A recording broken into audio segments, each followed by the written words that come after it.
A continuación, Claudia Melgarejo e Irene Gil, alumnas de primero de SOA, nos enseñarán el teorema de Pitágoras. Antes de empezar por la explicación del teorema, vamos a averiguar quién fue Pitágoras.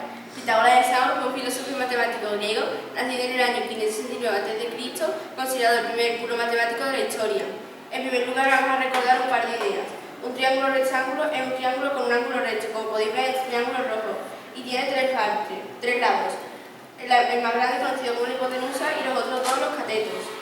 Ahora sí, empezamos con la explicación del teorema de Pitágoras. El teorema de Pitágoras establece que la hipotenusa al cuadrado es igual a la suma de los dos catetos al cuadrado. Con esta maqueta voy a demostrar que todas las canicas que caben perfectamente la hipotenusa se reparten entre los dos catetos. Y ahora mi compañera va a explicar las aplicaciones del teorema de Pitágoras. Como bien os ha dicho mi compañera, yo voy a aplicar las aplicaciones del teorema de Pitágoras en época egipcia, en época griega y romana y en la actualidad. Los egipcios utilizaban el teorema de Pitágoras para la cuerda egipcia de 12 nudos, ya que en Egipto el río Nilo se desbordaba continuamente, borrando así todas las líneas que separaban un campo de agricultura con otro, por lo que los funcionarios tenían que volverlas a realizar. Para poder realizarlas perfectamente, utilizaban una cuerda que marcaba las 12 unidades, uniendo el primer nudo con el último, formando así un triángulo rectángulo. Un ejemplo podría ser la hipotenusa con 5 nudos y los catetos 3 y 4 respectivamente. Los griegos y los romanos utilizaban el teorema de Pitágoras para exactamente lo mismo, es decir, para la arquitectura.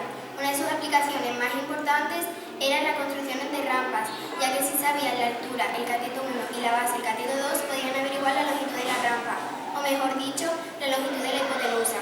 Ahora voy a hablar de la actualidad. A día de hoy todavía se sigue utilizando el teorema de Pitágoras como para bien las construcciones de rampas de minusválidos, para determinar también resulta práctico para determinar el cálculo de estructuras de un puente suspendido o de un edificio, para hallar la distancia y la altura en la que se encuentra un faro en la costa y para determinar la medida de algunas montañas lunares.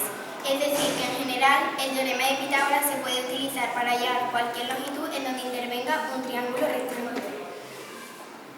Antes pudisteis ver que todas las canicas caen perfectamente en la hipotenusa y ahora se reparten perfectamente entre el cuadrado de los dos catetos. Espero que os haya gustado y que hayáis aprendido mucho.